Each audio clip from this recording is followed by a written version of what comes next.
Second kulungan. Yung 11 piglets, inawat na siya. Ayan na siya. May buyer kami. 11 ang kunin din. Laras. Pilmi ko, Buchanan. Buchanan, pilmi ko. Buchanan.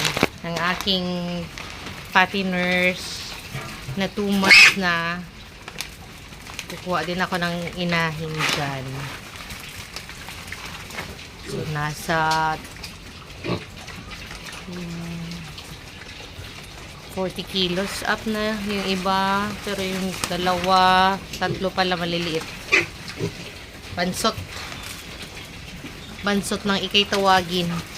Ayan, they're eating na. So, no, na buyer.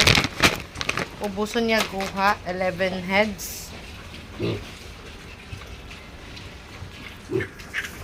Huwag na mga on.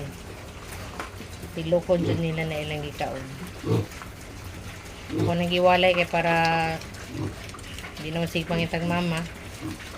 Para di luyang buyer. Hello! Mangitagay mo baktin. Kanang luag o panit. Kana, luag o panit oh. Wapo kay pamanit. Dako na siya pero luag dyan po siya pamanit. Mga luag o pamanit ba? Nga. Kargado ng vitamins bago na mo gi-release. So, fully ugma na anay buyer. So, dito na ay pilionon nga tulukaan na yun. Ang mabilin. Ibalik niya. Ayan o. Gawin kong anayin. Inahing baboy. So, yun lang guys. Thank you for watching.